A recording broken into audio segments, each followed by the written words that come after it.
Other frame wakwa bayentin si kwa so esiso bi odwumade na yahya se yi kai se enkan ha no se obatan a anaso opemfo okra tintaso gu kurabam no ohwie gu gatam twaw etimi yiri ko bi fie na nyame ya adoma nsu atwa ma de ache ene na che se dem ensu eto ye free na no ba be fa nra ene ena no paye ye fenfen kakra yi eno na wo hwe bi wo Angel TV ena fe Facebook no anya asem keto wo enye fe krakrakrakrakra che se ensu na twa ma efamu nyina jiri na so nkam ka se ensu bi ato we nkatete no sa ensu we to ade ache ya na se eto nyina kra ne enamu koye baabi na ensu eto etete ani enti se ewura nkrofo fie mu ani ye twa mfoni ni bi ama wahwe na se wohwe de so social media ashama mpotemu honom eye akratema motorway shiashi madina kaneshi ene ne mpotemu sede ensu asie yiri wo hono enya asem keto akra Augustine ahiabo ene yenua esi ameka sei owo ashama na de ekoso no otwa homfoni kakra ede abraye de wo hwe no se binya broche bebi asai wo Ghana he ya we kugacha bra no na mo ne se wo hwe ye na nsuo ne yiri sei ya bebi na ya na ase honum yemfu ye kakra na ete hono eho na awowo ne mmoa a omuhu na omuntimi nsuo no omukokotete enti sawo nam ho aya na wa careful befa baby say ya awasa at least unya Wellington boot bi na wo hwehwe trotro a aka nsuo emfifin e wo ka kwan so na maame ba pani maame hwe na obe 60 plus awasa ba mu ne fa no hye chiru turu no na ode na twa nsuo oge asam na ya hom tesem ma joy Sakyiwaa. Bibia boko de. Boko na so nye boko sa Sakyiwaa. So wa problem no ya na wa show protective gears no wa katakata wona ho ahye mpabo ebebo ho ban. Esan se ba se ya na emoa ne mfidie ayi atwetwe akogu kwan so no. Wa hwe ya na ebi apra. Ekoma ye ne aye na mabontin susu nyina. Okay, wo se eho no mo nya boko. Asha ma nya boko de ne ke duis le gwanko ma wu. Eho te sen. Yo Sakyiwaa me da se sana ye bo a profit ye no abesi enne no a ye bo e juma no pepepe no enne so me sabo pro efa ashama market eko under bridge se sia me no ka se me gina China mall be bia nso no ayi efa enura no ne wo me no se sia de ma ho se oma twi nso no nyina afi ha edumadia airport no e sa akoso na so hwa under bridge hon ma Sakyiwaa and that from if you say bia ya nkofo fa eko nungua lash bi nyina no so na nso no esa gina mu dise omo de machine atwi ansa na edwadefo na omo bedi dwa awo ashama eko no ometimi anya kwan akọ ne wo me ne se nyama pina se me ko ashama market enne bebe na ntimi ambie omo store anasa shop ewa ashama main market efi se enura nso na eto na atwi nya omo bebe na nyama edi koye amajari for bebe eba obo efise scanner ekomu no enda form enti obi samia ashama asema omu asema mu kan se omu enti ashama mpanifo nkan ye ebia na eye Saturday omu hwe anim se ebedu Monday no na omu atmi abehwe omu efise nyama pi na atmi ehwi omu enti omu pampanifo cho se drainage na ha ashama nkasa efise gates na wa shama nyina no emu eswa efise nso na eto no esu na ekasipa enti eto kakra bi pe na abua faso enti no drainage na ha ashama ese omu pempanyifo cho se omu ban omu drainage omu biemma omu ewo ashama mo ane adwuma ekọ sufri no abesi sabrei watese ese atwe obi kọ anabia enamso ma obi ahwere ne nkwa yo Sakyiwaa enura say udi woni chemu awa ashama vaco flat and between vaco flat and core junction ya nso no etimi atwi abrante ba ko a yense nifie no eko enim 40 plus enti no enura yetimi yie no na so ono na ma ho se ye de na hye efunu bag bi mu a ye bo na bomode na akoyi ono na mo hu na busuafo enura ye nso no twi no na nso no chi no fi baabi ebe choki ewo ashama vaco flat bridge no mo enti ebusiafo bia amba nkrofo na mo yi omo no emu no e na omo fra a police force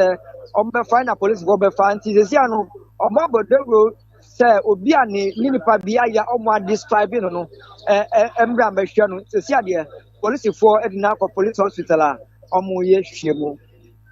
o emo ne adwuma pa wo bona se posifo e the description no ba ya na wagya man ne de ato ase de be ya esan san si wa shama na etwe ni free baby ntino ya hunu kwan be fa so e be ma abusuafo ati se obusuani no nso na hu a Nyankopon e ma mahode a mode be so asema antisemu esan se enna from kra na ye kan ensem bebre so na wo hanom a e wo se yedi ho enkomo san se e kamia kwakwa se ensuyire a eba no na anu bi a ensuo yiri fa nkrofo e baba dogo megidi se bra yi a wawo yi woti bi nto ade ye nkomodie yesi nsuo ye uti se yesi akumo bi nkwada mienu ya omu nyina ya maame baako papa baako no onim se nsuo yiri a eba befo no enti na se yonko da no da obi nim next nsuo yiri nsu nipa ede ne beko ebetima ya obi a ade nti na yensi ano ansa epanifo ewo krom ha a wose ne omu edi nkomunti etoto ahoma hwese yensa ebeka yempanifo ni bi opani da akugina yie ye hiaw se obema ye hunu de ekoso ewo kasoa ene ne mpotamu na yetimi edi ho enkomo na fe nadmofo nso so nya krado na de omo so ahobo akwakodede mu de eblemu mu enye yie mu de atorenchem ba ene efrema mu kokosom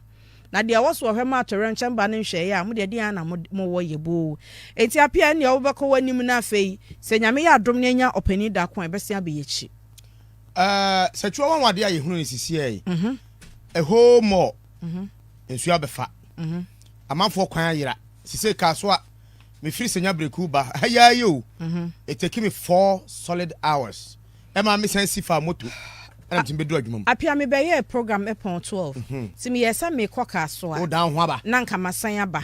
me dru botia no e na me san dan me ho because me hu se baby atro ni fever me tra mo no me hu se me ye ma adwen se metwemu akoka so a wo ba be ye den me ba be ye den ti na wo se me san ba akra na senya breku ni ha se abonkran mu 4 hours se via pitu se na mo na wo mo ka no obi a onim tema ene that area bia no e honom ye baby a tema gata sakese omo cable sakese ene omo drain sakese no nyina kofa enti se enka yo man pamra ye adwuma anka ho ye nsidan ene ye de edi kan ho e swamp area ena ehwo kro na soso eye baby a meka se enoma bi kra ho na yesese afinish amp omoba ebebebo omo ho adwa enti sa area we no senka na apra tete apansam kra no yebesi dan aye yebesi dan wo ho no ma ka raise kosoro na ho ne kohwe mo raise ade ye wie nti ye penentem what you say eba ni say ye ya but no kra da ho a wose wo ka ehonye baby a yesi dan wo be si nso a wose nka wo raise na agya kro no nti a wose ya na ntantem so Appiah nko yanim ye kwanim ewo ensemfofo mu na abante bia ma no homene so kroyi mu ya won de wo hyase fix the country I just am for sian wa wadwene undi kan fixe ansa na akwa fix country na ye fixe kra no a mo beto to ne maguo e ya akwa no chiko to ne maguo kokwa no chiko na kofa gate ya nka se fa one deserved gate emra ye disu pepepepe when you fix it ye be diso yes me se konfa no chi gate wo kra wa mfa bia se wo fa ye be sound e je se emra ye adwuma etia denti enna ya ye ka se mo fix country ni pena mbo afu se fix adwansa na abanje efe no Oliver Bakavomawo one day was here ma ya wono onte bagawa ya on kwanachi ana oye so benya boafo na no kurasu to kra no mginam aje se ne omu de omu si de omu nte jai na no ya boa mu kra ena ma sa to aso na aha ena day 2 day 3 na day 2 ni mu no ana ne se dwofo kasa na se he de ti amate praga na obi aka menti jai na nyame so to nso gu de ye so no koyi mu National Security Minister frame kacha me say ede enko na me akoda ketwa meje sempa appointment ye be mambi me pe sika so a sika na yesen eye $1 million ade kroma etimi de sika bebrebe ti gotam so bia na gata ne masi go to agbogoloshi e hokwa so me say 4.6 million Ghana dollars and a team still masi eti we nso ye $1 million ye mfa mana kwa no tum na munya ade mo ye no wo so mpe wo so ma share ni mpirenu ama ba kokura mpanimfo kese Major General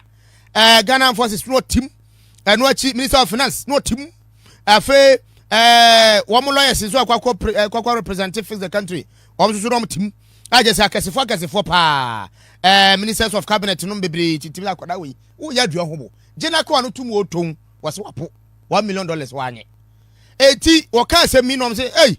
bama o ya ka kwade wa turo Ghana so nya busa wa so wa dance sem so nya dance sem a later aka jam say wa dwene nya dwuma eti ono wo se na dwene nya dwuma na mom sika na wapo eti Ghana fo wo ka je say de no be yi a kire badwase de oba botepu no wo bi aten komo e koso efi so ma da na che ama o ma frɛ no apompono no apo no a empoa $800 million wa anyi eti asem a wo kan wo nyina so mo da system todo se de tie bia no wo de betudwa Security has issued a statement claiming that I was met with other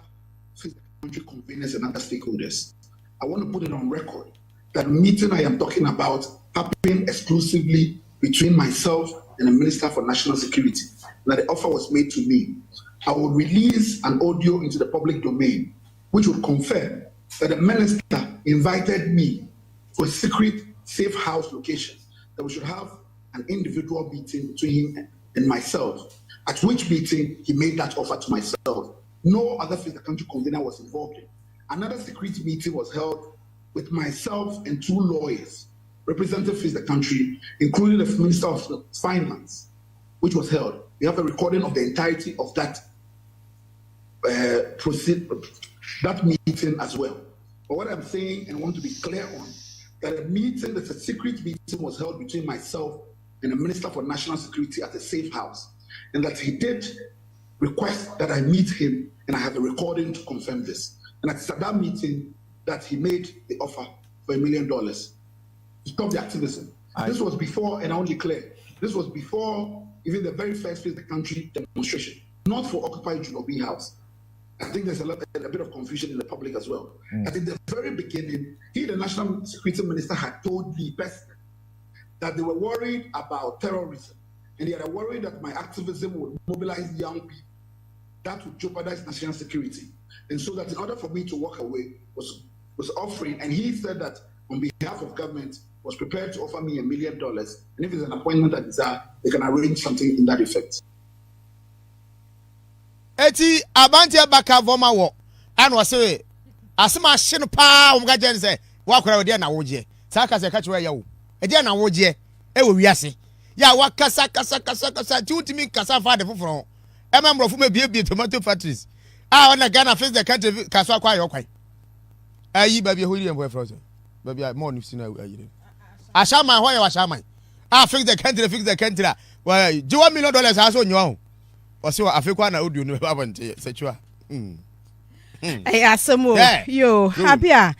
krono de mu ayehye na sa bedwo ene asam no yanko ye ni ma day 3 na chese de atoso miensa sa dwumadi a wodi wode ato Occupy Junobi House on protesters ne tisi krom no no mo say de tie bia Jubilee House on ombeko hobi kwakwa nyi do ho nkokobuo kwan bia so ombeko hobi se kwakwa nyi do no aso omde we nkokobuo kwan bia so obeko hobi na sa de 3 yi mu no aposifo ani abre omabo alangard ena protesters nso so ani abre omso abo alangard en obia kadi obetimi aya aposifo se ye mamu nko period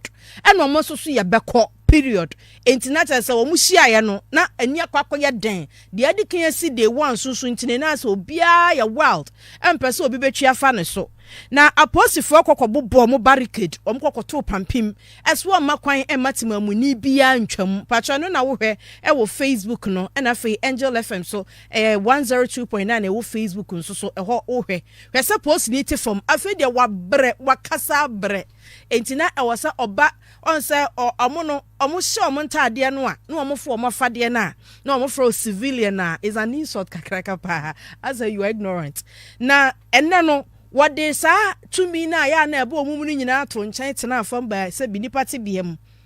ebro eba ene eba be ye pe afi de achawpa ena na wopa because wo hu se kikiri no amfa entina wo se ogoren obre ne ho ase na obebe pa chew na sa wo hwe akwan a protesters no se ya ma wo mo nko manimu a ene obi anso mesan wo mo nko nanim enti ene ka nko ka ma akwan bi te se Gifford Road, Liberation Road, Olusegun Obasanjo Highway. Ni nyina wo mo block no ka nko ka ma nipa nko nipa ma. Ma yenkwankwa we se de na protesters na ablock kwan no. ene sede na afei enemu mu aye den e de ama omu nuanom a wo mu kɔ adwuma ebi kura kwa yaresabia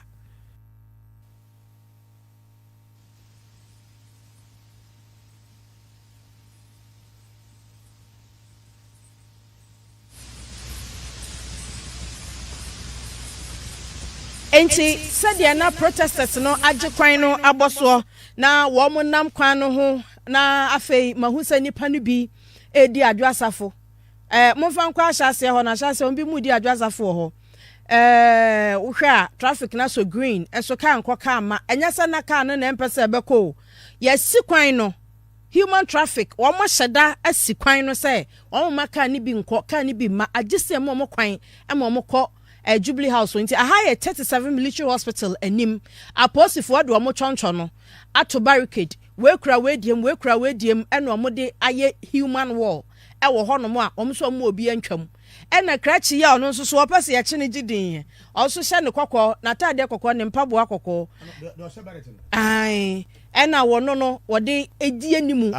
edi na chi akaka kra bi no wapempo osini so kwa no woko na posifo no so bo mpempe saa wo mo nka wasem so mo adwen say ye nka be wo ba na be pem ye utie na so na bonso atie nipa na so enti we nana ekoso e wo honom ni nyina eye empanifo bia Ghana mabunu bia wo mo se wo ntimi ntina semfo wo nsan hwe wo da mirifam na kokorafo na mmomman no aka wo na ahe obi nwum bia mkotie wo studio ba bi wo sen ka me na sen Appiah Kubi wo Kubi kwa kese aboda na so sen ka ban kwa ye oye ya legalize we nka protest ne sen yes mama mu ya legalize we kwa kese ko protest akoye den nka ye oye nka ne tete anka wa nkodem ko akoye den ena we susu ye hwan ono susu ya dwumtuni o manifest na hwan manifest yeah ono a enti wo a enwomtofo a wo magigi din e wo Ghana ha na no wo mo so candle di girl back tenten your friend is in Yvonne Nelson achi ena we susu ya D Black Mpoano president D Black nsusu nie wotimu say ene de no eye all stars ejomtofo ni siniyifo a mekasa na no wo mo ye vigil editia mahama ene wo mo se Jubilee House wo na wo ma na do koye no ye frɛ honum Julobi House enti no munyina kokote ye kire bia na wo munyina ye protest o ma block kwan no enti na de police fo mo se mo beche ene anka brekum prisons gisa mu bia bi wo honum na mu di nipa ni bia e na da we pra na we pra nso so obeko we pra nso obeko we sound wom ti ma yenkotie asama na all kano walking towards the Jubilee House. You've been stopped halfway and you've had to sit on the floor. What do you make of that? I will sit here. We are not here to fight them. We are not fighting anyone. We don't have stones. We don't have guns. We are ni tuo ye ni agyan ye de ye betena ha so omo so omo ye nko akwada wa ma ne maame ananso bento ampa ne to da enti no so omo ma ye nko a ye so ye nko fie enti omo so begina ha ya ene se protest no ekoso e wo ho no na mo me report ni na afa na wo se wo tena fam dwura wo te fam e na wo pacho se de be ya protesters stone boy wo ho no asama to the world ye na man ko bim wo ho asama president so omo wie and then they last day. Anwumre mo wo ho no. Nti ye pon a obetimi akọ. Enti enne no all stars Julobi House. Ese dia na no yenya all stars mo mutia mahama no na yenya all stars mo mutia na na do se de na tena ye ho no kro no na ekoso. Se Julobi no se kromfo bi fie. Kromfo bi fie Julo ye kromfo ai. Nti ye se kromfo bi fie nti e ho no na nkom de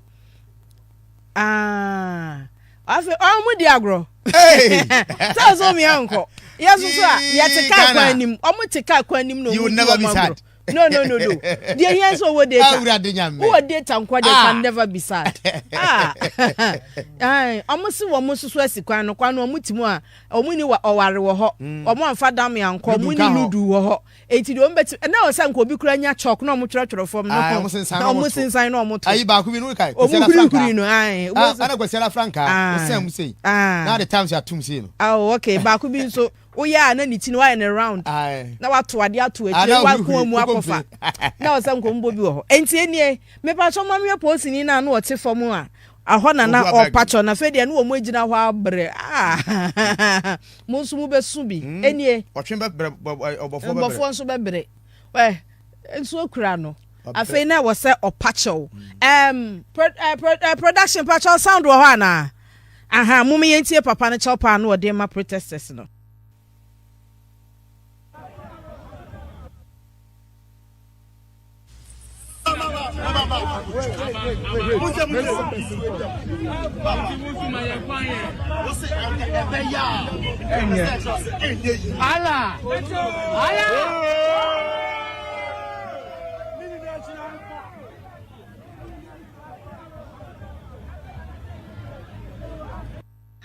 papa posi say anka beya ka mun komo achi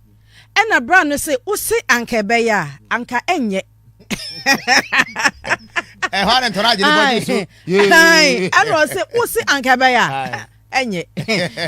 enti ene amosomo me enko enti say nanka protest we are seeing ni kwa nanimu no e wose ye no enye tututo enye ya chill ya spray mu there be eye kasa ano kasa sanse constitution no ne ma ye kwan ese yenye demonstration ade bi aye bonyo so anaya mpene so na osisi ye demonstration enko kancha posifo no mo ma ya ho bambo wankasa posifo ma ye kwan constitution no di kan ma ye kwan na se wo kwa akokacha posifo na omommo ho ban na se bibi wo ho no mu a ebi asada no no mu ya ebetimi apagya on betimi ni mu akasa na mu reschedule posifo ntimi ntiati afa hudie so say wo demonstration ye twam you can't cancel constitution no ma ye kan fundamental human rights wo ba bebo ya ho ban because ye etu awoka wo ye nkrofo nti ye anara kwa mu ma ye enti se bibi nti wo ntimi ma agya ye ne yenko kuntumi ma ka kire say ntimi mmom ho ban ti bibi tomu amasem enko fa boys ne medi ano mo medi echi enti that's how it works enti we ene sade demonstrators no ene aposifo no ekokoyeye na momenye nhwe sade na ayahwe sade na omode bottle na edi agro ho no ena afi emfifi ho no hwan na ejina ho no emfifi the statue no mo drum statue no e hwan ya aka bena nke ebe mu na ni Rollins ya na ho ya enya Rollins we was we twa half currency o titifo ni bia ai amo obo na Ghana say ya friend kenta che na ya kwa me nkroma dia enya kwa me nkroma ni kwa me nkroma ntwa ni ti half currency say we dia kwa je mu na no mu twitwa etwa sa style we eti ene sade protest na ne da etwa to no nti omo ama no Ghana flag red yellow green and star no panebo say no mpe no eti say na protest na last day ni kokoye ekokoye all stars bra we kra we din so me nkai ni din no Adib Sani ni yes Adib Sani ensusu ni okobi me say na ye all stars la na yenti Adib not a fly has been prosecuted. Okay, so they keep talking about these things, but we see them not doing much to really fight corruption in the country. And that, I must say, is a problem. See the case of Cecilia Dapa, see the case of the PPA boss. So the system is designed such that the corrupt is protected. Okay, and you as a journalist, as the Fourth Estate, when you talk about it, you are vilified. And in some cases, you'll be sitting in the studio, then they come grab you. Okay, so the system the system actually needs a factory reset. All right, if really we are committed to fighting corruption. And I must say, a bulk of the population are poor. Ghana has a youthful population, but I'm yet to see a single government intervention that will be aimed at mitigating the issues surrounding youth unemployment in the country. And that is the security issues we keep talking about. It's not about guns, it's about the human insecurities. People having access to basic necessities of life. Do you know there are a lot of communities, they don't have potable drinking water in the country. There are communities in Ghana with no electricity and all that. We know not all the issues can be resolved, but we need commitment going forward, and that is exactly what we are yet to witness. Samna no aka no ye design ni bibi say ye maslock ye de mahiafo a na sikafo na chesi Canada hwe former maslock boss ani ni kunu mame sadi nam tamaklu woti asam na ahomete say wa de mu ye mamo ya ye bibi say ye de boa ahiafo moborofo school feeding ya se yamfa ma caterers na caterers ni no aduane pama nkwada ni na ye de ama party executives party women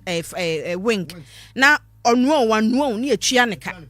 aduanefo bia yes aduanefo bia no wano a yenka ho asem kyerese bibi papa bia ya hyehye de ama nkwada ne mabunu okrom ha no nkokrafo nafa nkokrafo ne mrewa na chadia pakiska gufie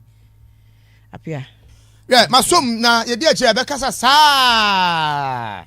yenkwe nim na Ghana mampani dada John Romani Mahama nsoso na wotwe ye mu ene koba se ori zongo caucus empanifo ye wo ene disi mu ahia adwendwene ne mahodo bi omba o metima ye de aboade de odi ka ho asem ni o sisi ya me ya adom na se Ghana fo san to obama ne se mampani bi ewu a oba ene na je se leftover project bia no a nanado ne ko fo agya e wa akire no oba be hwa aka ne hye se fufufunu no correct pa de nkwa hye guso ene ewu twam na etufa ahwenim na se unya bia bedi nti project bia o matuna saworam bia oba obey no correct pa a enya asenketwa wose ni wono ogina manyokodi evisa wo mo etu ho ache amanyokuo ya wo mo te amamuo no na ase ni kabam no mtase na wo ndwene Ghana fo ho na ebe ne ya bebre se Ghana fo atuato sika mba no basa ase no na mom na nado de Ghana fo sika ya di tua tax no wo huna na je se wo mu no adebu bia efaso bia ni so ma no na wo de sansem wo nyina atudwa memene da eye ebobo sumira ne to so dunsia na wo twa asem na mekan ena che se wono share won kran ha ya stakeholders forum e won kran ha ena de sansem we atudwa o kire se enema biara MPP anwie ombeja wa ko ba obeto aso pepepe. It's not only roads, we've built clinics, we've built schools, and as was being said a moment ago, when we're doing the project to remove schools under trees, a lot of the substandard schools that we removed and replaced with modern classroom blocks were in our zongos and in the northern regions of Ghana. We have done a lot in our zongo communities, and we are not a type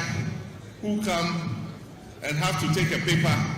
and read for people to know what we have done. Our people can see themselves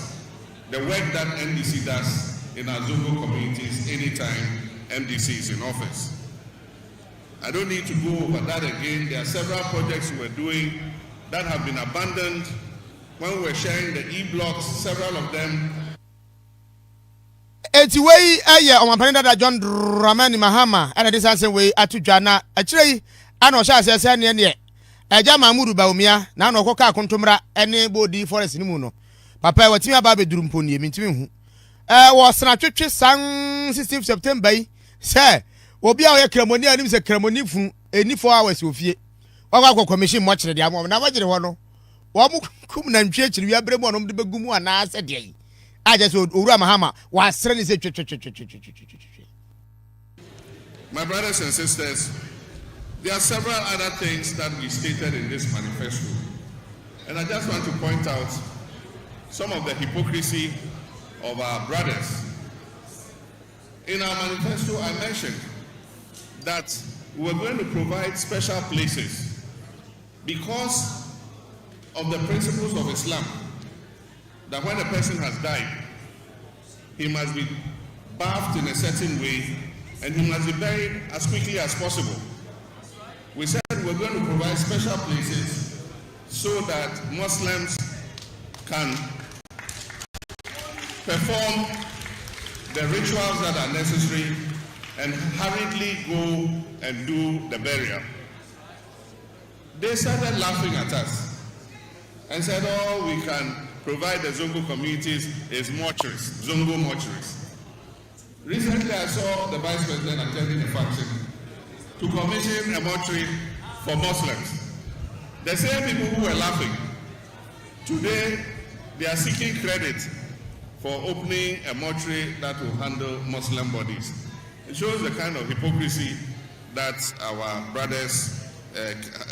have. Tina ya ne sere ya ne wanwa paase na sese de nkremosom no ya de nipa hye frigi mana ya o mampani abedi akire Dr. Alhaji Mahmudu Baumia eti kosi mo chizo ngoi adai wo de fi ka muslim som ana yemfa no nto hoi wo se wo ba no wonim say dan ya 2024 wo banwi no onwi susu a Ghana be ye kama papa. We are hoping and wishing by the grace of Allah, and I can see the sign. I can see the sign that inshallah, 7th January 2025, NDC will form the next government. Yeah, omampani dada John Dramani Mahama ni zongo mpanimfo hyiaye wode ato omanimu e wo party dim. Yanto aso emecho adwen asisu se sisu bio Facebook mekan wewie ya na ye de wadwen kyere no eba. Wa hu sa amanfo twabo Linda dan na mo Linda no munim na na amanfo so ye witch. So Linda bad wode beyamo no, Linda me twen wo. Me ba just of wadwen kyere brasese ya na ye mekan emfa ema. Na 2020 vice presidential candidate was say NDC for yini no. Amanfo akeka hu nsem bebre ebi say Professor Jane na opokwa agyewan na ne hu ni nsam na so be ya anka John Dramani Mahama on drop no no fa nipa foforo emra no ne nko 2024 elections ni mu na eno na former chief of staff Julius Debra din abepiem na amanfo akeka say ene na bra no wabɔ Mahama chidom ache nti say de oso wonso ne nsam fa ne mpie badwom badwasrede na ho ne be kwa cement na ono mo ne nonko na eno na yebubo Julius Zina na beto dwa se eye sesi a chancellor ya ono na wo University of Cape Coast UCC Sam Jonah yenka ono mom ene emfa nonko sanse papa no wabobra pa hwe UCC school kra enye sukuwa enti wabobra nka Mahama mfa nonko yene nsɛmtwerɛfoɔ bi edidi nkɔmɔ no a ɛna wɔn san bobɔ bodi bebree ɛde bɛkeka ho bi na nsɛmtwerɛfoɔ adwumadie bi a Nkoma Mandela Leadership Conference na wɔn yɛ Great Wall of University of Ghana Accra ha ɛna Professor Nana Opoku Agyeman ne din ɛbɛ mu bia na wɔkyerɛ sɛdeɛ na ho boa so na ɔhwɛ sɛ ɔbɛba bɛyɛ new vice presidential candidate ma yɛntie Professor Nana bra na okasafa Mahama ho a wo pese obesan aboa Mahama na oni ni nyina akwakotu franka bio. Complimented his efforts, or I wasn't. Where? So I was in the ministry and I complimented his efforts, or I wasn't. Where? So are you posing that question? Oh, there! Forget about this. Use this unhelpful. What controversy? There's no controversy. The only controversy we need to talk about is the unemployment of our youth. But that is the controversy that should bother us. We are just having distractions. It's about all the scandals going on. Why is that not controversial? And you are worried about what controversy? It's just a distraction.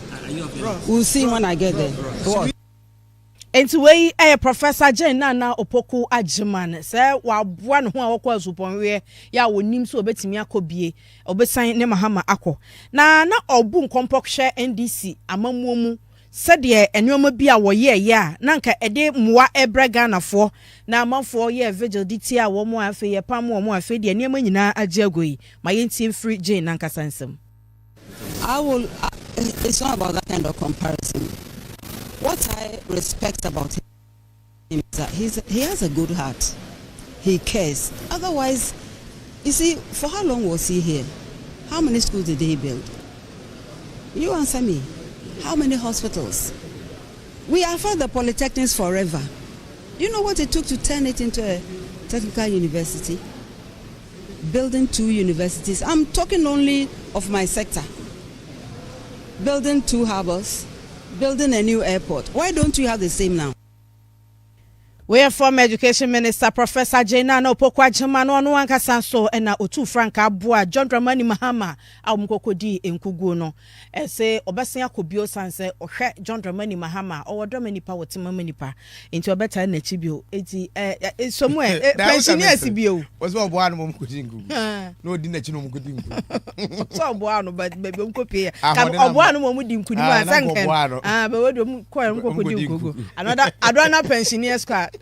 Another pensioner card. As the pensioners here, baby. Another Cecilia Dapa. Wabre. Mammy, wabre. Quatrancha na mabuno no marana. O classmates na moyen. I Facebook grab up was in the Western name Cecilia Dapa.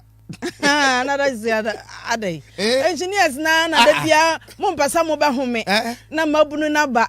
Wo fa se fo so pa adwuma mo mo ayo so adwuma waja. Ya what so. Ma me home what. Ya kwa ni mai. Na we ye na memene asem ni. Ajadum level o ka no. Oh, one wo ba ya wo ne safo asie ni amie no. Sa go jwa kai. Wa ba adwuma. Ko leave wo ba ya change ni. Change safo. Obi ankasa memma na ka be for so. For the system kukura na script ni was boss. The lock is changed. Woni anu wo ka se senanado pa tibitna ba bi ekoka se afa de ma ho odna sa kata hye pro am ekoma ntumi a ebe no wanwase papa wo bagya to fi se papa na se madro dodo wono ankasa wonfa no kuradie e na ekon sa akon no edu ba bi a ene maye wei wo se papa de ne yakra ne se na anu akwa gye ba bi kamfo ne ho se ya se wa ya de na woni lawyers bi a ye wo Ghana Bar Association conference o Cape Coast ai bosu etwa mu yi ana se won na ban de wo ma ya de pa se kata hye pro kankan wo mo ko ene ade amaga na ade ho na o si hwe nana so ba gya tum na nka ye papa wo ma anya hwe ena wo yesa wo retire enne wo ya yesa na wo corruption ade wo na gina ho no mo abu aka asim no enti wono se adana na do betimi abia na gaza fe de mabre mantimi ankono nana ho be ne nwanwa papa e bi so ka hwe a wonte ena me ko ena me yeden yo ena ma ba de ya ade ena free se ye Ghana fa hodie ye nkoa ne aban ya ba ya yetimi akonkodene amakata ahye asentu kura kakra bi ena yadom levo se me akora de bi die me na me nya hwe ana opam me ana nyese me bompa ye boy yipi church nyankopon ene ahigbesa ma eboa me a kasa be ko yimi adi no so papa ni nsem ode atudwa na yentie former auditor general Daniel Dumlevo ni nsem ode atudwa. Say much that a lot needs to be desired of the judiciary. They may have to stand up because they are not looking good as it is now. I, for one, if you hit me, I'll hit you back because I don't trust the court system. If I will not hit you back, then I'll give it to God and say, God, give me a credit. Because I didn't hit him back.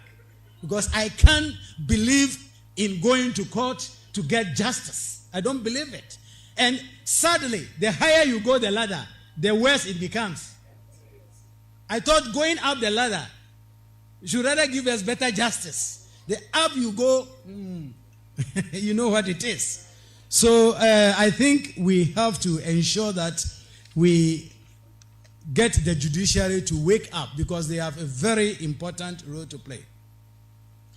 In concluding, say much that a lot. We ebra wode ne nsam atudwa a wo chese wo no se no ma temu anyway mo se ne tie wonyi ni nti ne wo ka no be kan bi na wo se wan kan wo anye se bia wodi fo na wo de amaruade se ruade honi ni mame a je se papa ne nsam atudwa ewo dwumadi a okokasa ase no. Ya kwete tankrofo mpoma chieti ompa ya nkan omka nsempa awradwan so ebo ma mu ni bi fama me credit so fa paper mboni no so ye Appiah nkoya nim na Benin Sasantewa na Ema Yadwo na wo se nani ajepa se na otie biam so okọ boarding house afen wa bafia obetie kaza ebo nti nani aje papa Benin ene ye de nyame ase amisa the graft and wo se Appiah memwadwo odene ho nana kwa me Texan Sakyiwaa yi this ni MPP no nyina amoaye e wo sa manyoko nkuma na ka omo ho bom na omo baye kase na omutimi je power no enketwa ni nyina omo fiti omo chop mo ni fira kase no ho omo ma no omo iwani owusu agye Abraham osegana pa nie chesa kaniefo pa mu ne ete no Max Kahiem enso se enyanwanwa sesei obia survive on bet obi atwa betting cause wantwe enye yie da kofi so se mantia sem so oka okobokena faso akwa kobisa sem kwasom bi ho nsem mantia se ye owusu agye Abraham se Appiah bra sante bekwai amoamo primary school feed in aduane kitikiti bi ntia fe de nkwada no kora apo omso omu nni bio amoamo okay obenfuke Ernesto enie ene wo se constitution nankase egu no ne ye foforo sanse ebo awudifo ene akronfo empanifo no ho ban Bright Ajay ene wo se Linda ne tili wo he ena Abednego Bukari say Ghana leaders ankasa no Ghana leaders know about this country is the omunima ye boshe and one besho bosesia one man tia jako asem no kan ye no de aboshe no nkwa maska him esoso nkroma na wo so gyaye me di nkoa e wa abrofo na sesa sansa woni odi ye gyaye de nka abrofo no kora ye dadaba pressure king Ghana nkwa na we betimi asie kwame misiam menu enso se blessings and odeba da kofi Ghana de free country ko nti bibia bi eba Ghana ha ena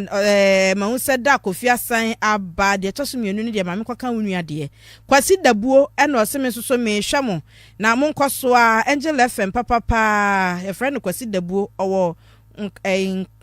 nkwan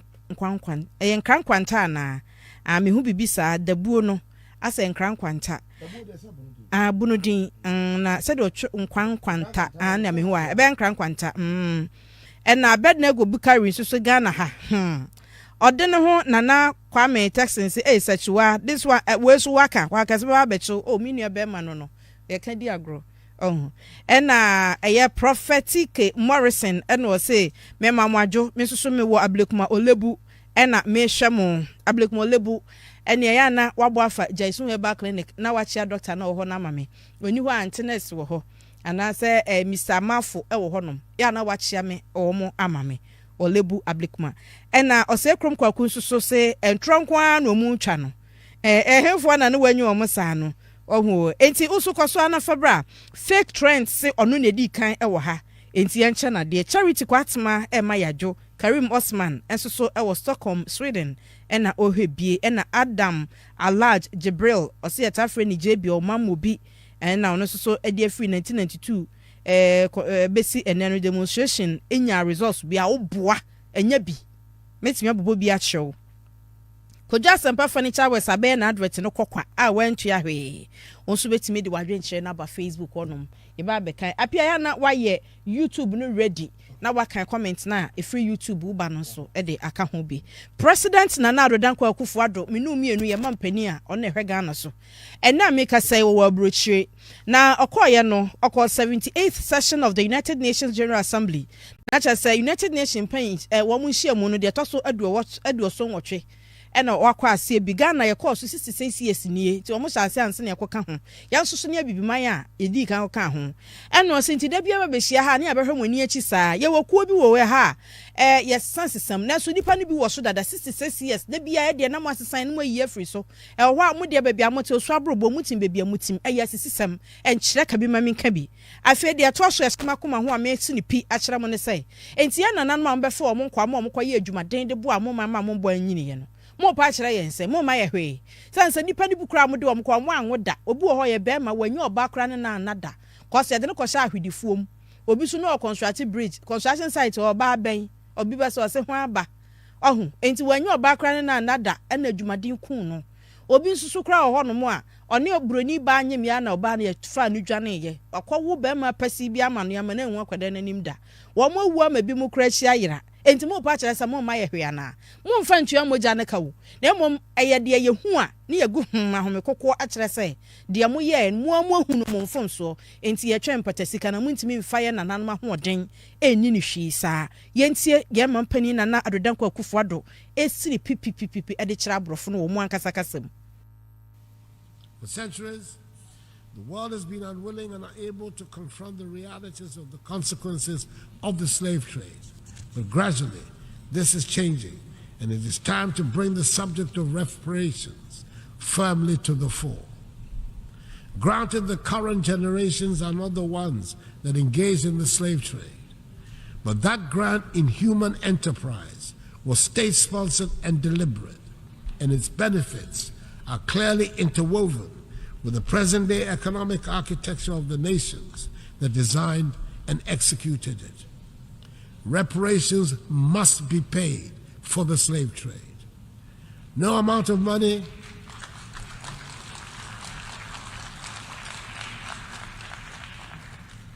will ever make up for the horrors, but it would make the point that evil was perpetrated, that millions of productive Africans were snatched from the embrace of our continent and put to work in the Americas and the Caribbean without compensation for their labor. Mampani na Adredanko Akufo Adunie na owie ye no nso sede na okasa edifa emabunu a wo mutu kwan edekọ abrochire efa kwan hiahia so na ebewie akire na nipa ndodo na afiri wo nkwa ese wo ntena fie na wo ntena Africa papa wankasa ko school we mo di try mpo da bia ko school abrochire na Oxford na Cambridge ontena ha na adrese mo nkwa abrochire mo ntena Ghana. People in democracy is the governance model best suited to build peace and prosperity in our society is under systematic attack. The economic impact of COVID-19 pandemic and the impact of the war in Ukraine have only added to the pressure and the anxiety of our young people. We can also certainly do without having to spend the huge amounts of money we currently spend on security at our northern borders in particular. At this time, unhappily, we feel no sense of the international solidarity that we believe we should receive. It is surely in the interest of the whole world that West Africa should be peaceful and prosperous. We want our young people to be part of a peaceful and prosperous West Africa, rather than part of the thousands that arrive at an unwelcoming Europe after perilous journeys across the Sahara and the Mediterranean Sea. Yama pani na Adredanko Akufo Ado ena yete se otu efo efa se obefa kwan boni we so na bekwa kodu okra kura omo ye yakayaka die sei na ho na wokọ enti enyina ye ntena he ya na babia ne ha. Yeah, abusuafo ye to akase bano so maka am say Hames Radio 106.5 FM ewo eye goso Sounding Rejoice 101.7 FM remember to the world at the year 96.9 FM and so ewo doma ahinkro afei Palisa Enterprise CEO papa ante Paulina ono so bie dia tum ya enye asanketo akra na yenko yanimwe na yentoa kase ne so mfanso mo World Health Organization au twente aka ne se hu so edi yaw eka edi a champion for so mo manimro mo so pa afri se wo hwa eye registered nurses and midwives nko a wo mafi o man yim ko eko Europe ni US afie twa mu nko ano mpem miensa na ne o man ya yate ehun suku a cha fotu o muka ema mo cha de no nemfa so be pa na ba no enya ede afi ho na World Health Organization won mana musini yo Ghana ha sei eye Professor Francis eye Kasolo ano de etudwa a chese du ba bia na ne ya pa sempani fo tima tan ohwe ne nkoda wie suku a ye mfa o madwuma on betetre fi atwempana fo sa asere sika sa edi connection bi ba ya pa na omko wo se aba mo nimra ho so. Discussion is really about how can we contribute to retaining health workers within the country, or if they go, how can we get external capacity to come and build the same capacity that has left. So that discussion has to take place. And this is what we are saying, that the retaining health workers in your community is not just a government responsibility, it's also a community responsibility. Eti do no kasa by to anamobi na to ase afei Kane Chancellor Edinburgh University of Health and Allied Science as also a Professor Fred Binka also say one more year omonya ntie nyina nko mu wie school ne acha aboso me nanka posi aba se ba ya oni beka kuemu no ya adwuma de ahwe yen every say tura bi kura ko hospital ba bia one more ho no sua ayafo nso bebrebe eti mposo mo tentem.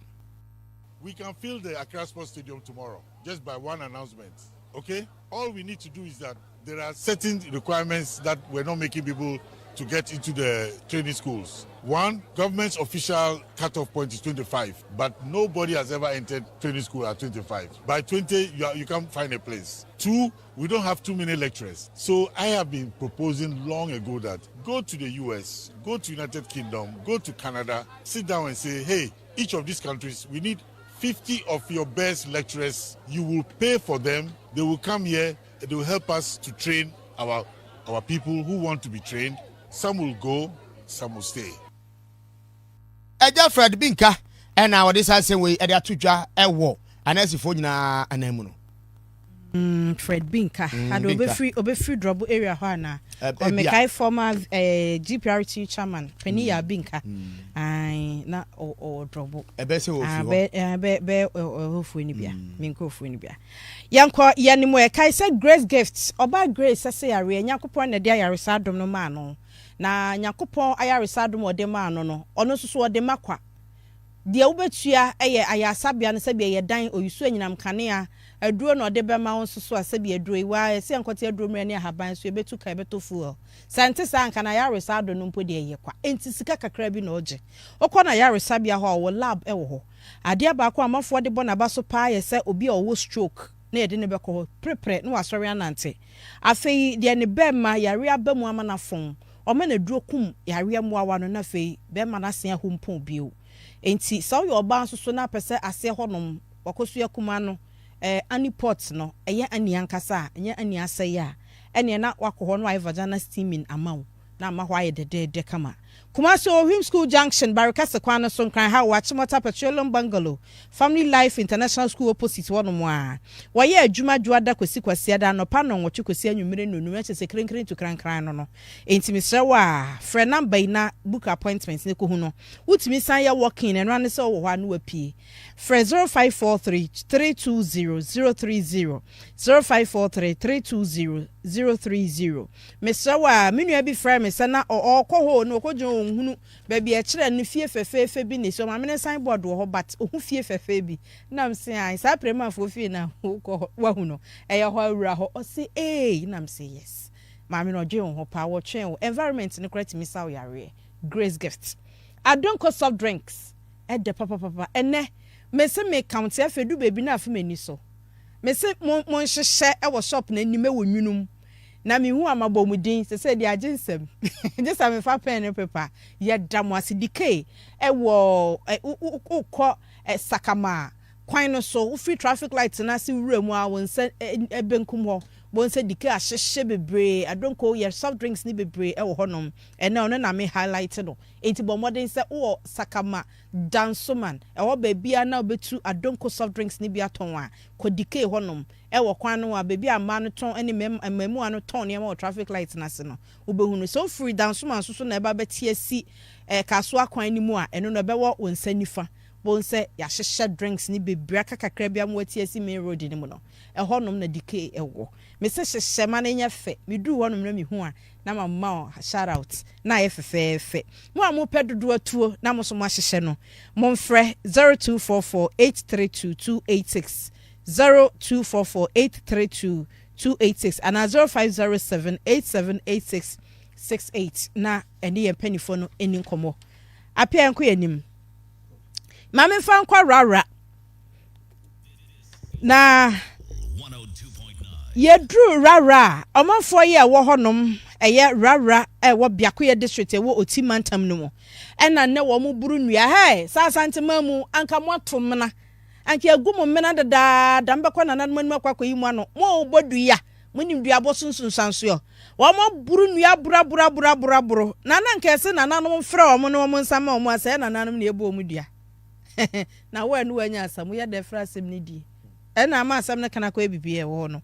wo mo buru na nanom nnua na timber contractor bi nso a owo mpotemu ho omo se kwan a wo ne omanfo wo rara edi ne nyakora nti onso dua no wo mo de asem propro wani nyina asa na asem siso yo se yesesa so awo wo mo sesa ede so ano na omanfo no kyemu a wo mo se timber contractor wo ba mpotemu ho ka anya hwe wo ba beyi kwan to ho na amanfo afa so bi wo kwa mikrom se ya de su kwan eye contractor timber fo ya na kokotwa nnua wo ho wo ma wo nya kwan wo mo fa so ka aka ne no mo fa mfa nsi achi ho ene ekọ so ne ukọ of Christ school mu ho no saa kwan na eda ho no timber fo ne twato ho ma kwan be da ho mo de omo kwan dada na eda ho no wo de hwede kwan na ye ena timber fo di timber car afasoa sa kwan no hwe trota kase ne de ne tire kase tai bi ho no mo a esi ho eso wa chan Appiah ena kwan ya ye krei eso anu mo de na matutu kwan na se no kra na mo se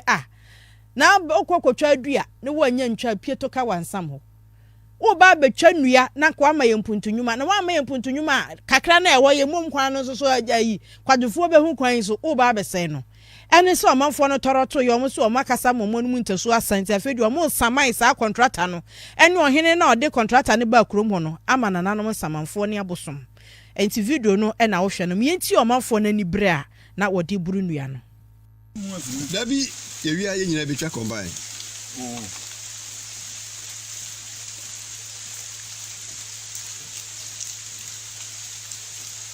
Osoro aseɛ ensa o nana no mo ensa rara bosom ahodoɔ nyinaa ensa yɛmfrɛ ne agye obi na ɛnɛ anɔpɛ yi ne enti a yɛaba ha no ɛyɛ mo aseda ne yɛde ma mo yɛda mo ase sɛ trata yi abɛmem efisɛ ɛda a yɛbɛsi kwan no yɛde sɛ gu hɔ ma nananom sɛ contractor a ɔyɛ adwuma wɔ yɛ kwan yi so asɛm a yɛbɛka no wantie a na ɔyɛ asobrakye a ɔmofa ha ɔmo ntim ampa nananom moanyi ano ansi bɔne yɛhu sɛ moayɛ na moayɛ ama no aboro so nso ama ɛno nti nananom yɛda mo ase yoo yɛde obiom ɛne sɛ raraman yɛn nsɛm ahodoɔ egu yɛn anim ase ebi ne ɔkwan yi asɛm sɛ yɛpɛ ne yie na binom esusu sɛ bi yɛn fata yɛn sɛ ɛno nti yɛsan de adesrɛdeɛ ɛma mo sɛ ɔpanyin bia ɔne contractor yi bɛyɛ kanana sɛ afidie atimu yi no ɔmo metu emfiri ha no saa ɔpanyin no nananom moto mo pia esi ne so monikasa tractor yi a aka wa ha yi adekyi bia emmem ɛyɛ anamɔ mienu tiedi na wɔtwe a yɛbɛba no na ayera kora afiri ha nananom yɛda masi ne yɛsa asere bio ɔnyɛ ɔkwan ne yɛnso atrakta wo mpigya wo ɔkwan no ɛna de nsɛm ahodoɔ a yɛnim no epie ba ɔmo a ɔmo pɛ raraman yie nananom mommoa ɔmo na ɔmo bibi ɔmo bɛyɛ nkɔ so ɔmo nipa bɔne a wɔmo pɛ sɛ raraman bɔ ɔmo yɛ funu nti no nananom montwe mo pia nkɔ ɔmo so monko ɔmo nyinaa yɛnto sɛ bi yare ani aduro ɛnka ɔmo na ɔmo wu na raraman ɛmfa ne ntoma pa ɛmfira nsɛ yɛ gu yi yɛ a yɛhyie yɛn kwa yɛkwansa yɛn nuanom a ɔmo wɔ aburokyire wɔ nkran wɔ amanane baabi a ɔmo wɔ adwen pa ma rara ɔmo yɛ biribi a ɛnkɔ so onipa bɔdefoɔ deɛ ne deɛ anim o monikasa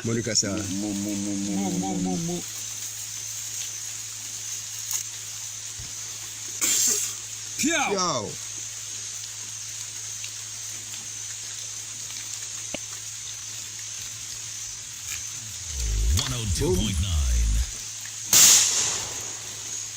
La forme ça. Bien ma pampa. Ça tu dis. Va couper. Capela. This is Angel 102.9. Kade. Asam na nyadi. Na kyerɛ sɛ wɔn aka adase sans wɔn adi kan abɛbɔ dua asaman adwumakuo na wɔtwa nnua no na ahyɛn nyinaa de ama kuro no bosom ɛsɛ wɔn to wɔn papa so ba mi mo sɛ na asa obi abetim sɛ wɔn de wɔn mfidie no bɛfa kaa no so kwan no so bie wu a mfidie no ntim ɛna mfidie no atim enti duabɔ na ahyɛ aseɛ no na ɛno yɛ aseda ɔmo da ase wie ya no ɔmo sɛ bi akam nti nananom hwɛ no ɔmo nyɛ ɛna ɔmo asan de bi atoa so ɔmo de tuo na ɔmo se wo a obedi anum sɛ emeyi ka ne mfiri hɔ nom no nananom to ɔmo pia no ɔmo gyan a emra wo so amanfo ye bi okrom ha o ani bra ba papa no ogina papa no ogun sa na chi ara ai eduane nya na ara sasa brother you no mo so ni mo hanso unso obi ana ma no bo no na mo fi enti di owa no kra tire ne nsase nko so no enti ne mpaboa no walantin boot no mu ayema wasaje kukuro na anum nsuo se twom one said you are so black na tire ne nsa nko so ni mu wan wa fi kra ene sa waje akwaje na ni so no e na bag na ekura no so no hwe hu hia no eno no mpese be kan Ebeka so pa de kan nipa dua no nko. Eya samunti. Eya ni bresem. Ena empontunwuma abomanfo a manana no hemfu bu nkotodwe sresa aban meye wo makwan. Ene say edi duaboro na eje kwan no. Enti na chese rara enkomo no Appiah som. Nena ene ko ba asem ra sebedwane ya owo elembele onumunyamfo Emmanuel ama kofibua. So ene abankra chipani ya wo hwe chesese dia mama mpanyini kwasi bonzo. Wo mu de asesa so aso. Everise no manfo e wo ho no no chese akwan e wo ho no nyina nyanti nkeba ya empanimfo aya mu ne kuro nsha monsa mo hwenyo. Wo maka ka na so ne kokosi obi anaso asi achi na enwura na som. Ene nam so e mamra sebedwane ya hyase dia ma contract omo ye. Na kwasi bonzo mu ne ya wo de twawo. Se me ameme ya banka chipani ame na me yamu nyankopon ha me yam aban mo ma mpanyini wa nka nkyere me na wo a wo ya ayi mra sebedwane no common father ho na eba ana be so okuma nim asesa eti ekoya no yiye pa hwe obi abo afunu nyonko ama ba kokura ka je se hwe wo ye DCU me DMP na ko JSS ati na wa ba benya ayi mampanyini bia dia kyere dia wo ba ya wo kasa tia me yentie we answer ye nika ntie. Don't you know it's an offense? Is it motor? And the guys are about to do the same thing. Yes, so you know what? So why did you buy fuel for the contractor to fix the road? Are you sick? Look at what you're saying. But you are declaring everything. Look at what you're saying. Contractor is what you do. You are here. I'm here. I'm in Accra. You know what? Bring you know what? To come and fix the road. It doesn't need to. You don't need to. And then you have a problem. You don't need to. And the road is at the front. It's cheap. No,